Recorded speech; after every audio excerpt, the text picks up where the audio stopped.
social, and it looks like to get on these days in politics, you've got to be pulling stunts. Got to be pulling stunts. Yeah. Oh, yeah. The late, pardon? Yeah. What Yeah, stunts do you stunts. have Yeah. in mind? Yeah. So the latest one I saw was, and this really did surprise me because I didn't expect to see this, was Kemi Badenoch and the Shadow Cabinet. They were all decked out in graffiti patrol outfits, very fetching with their names on as well on the front. And they were attacking a wall full of graffiti. So basically, With well, I'm just about to say, you've got to picture Kemi, Mel Stride, James Cleverly, Chris Philp, Victoria Atkins, and a couple of others I didn't recognise, all spraying with these sort of long jet hoses, and then also sponging. Cleverly in particular was sponging a blob to remove these sort of stubborn murals. And you're bound to ask me, well, how did they get on? yes. How did they get How on? did they get on? Well, after 20 minutes of, some pretty ferocious effort, they barely removed a piece, to be fair.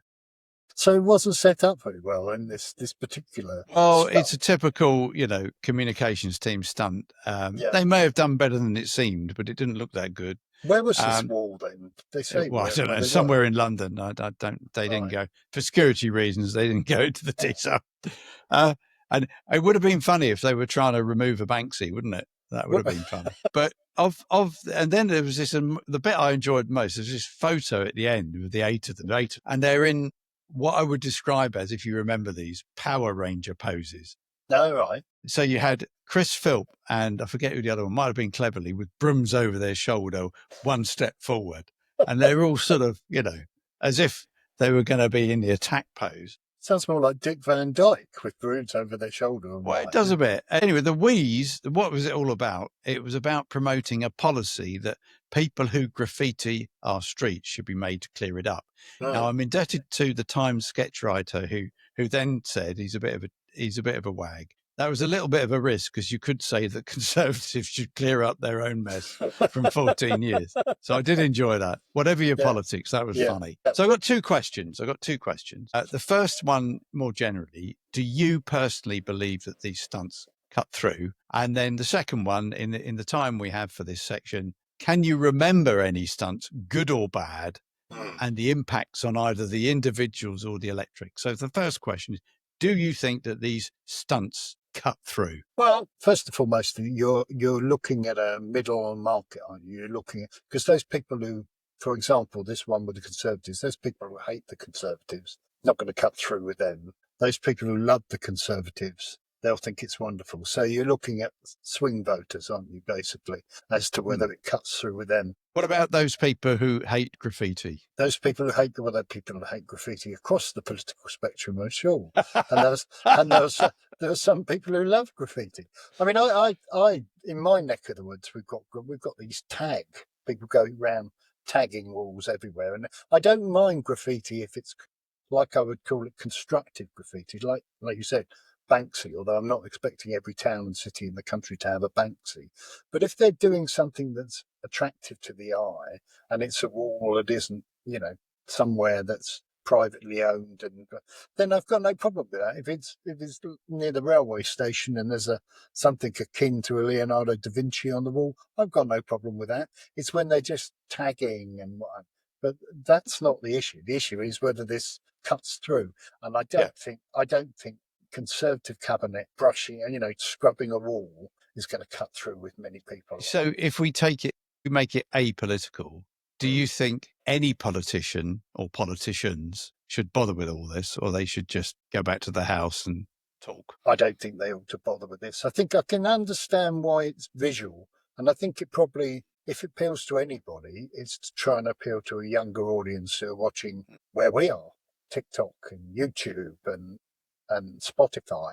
They're trying to get through to that 5-minute audience that aren't going to watch them on the news, who aren't going to watch them on linear television, who aren't fans of Sky News or CNN. They're doing that instant 5 minutes and look at us and what a load of fun it is and this, that and the other.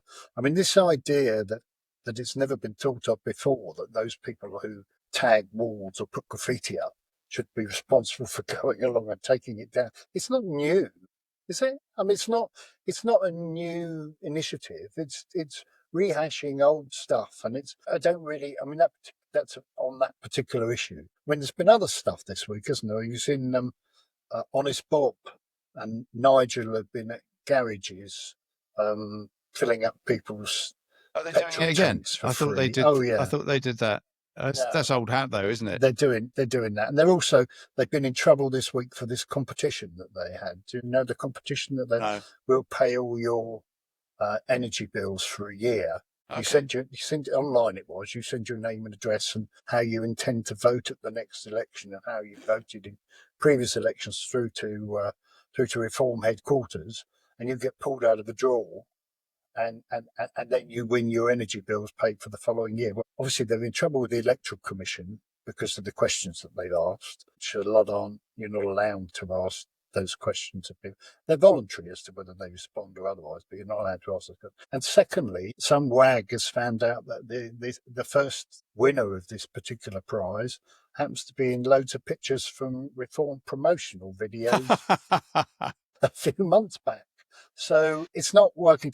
So I'm not sure that you don't. I mean, we had the other thing, didn't we?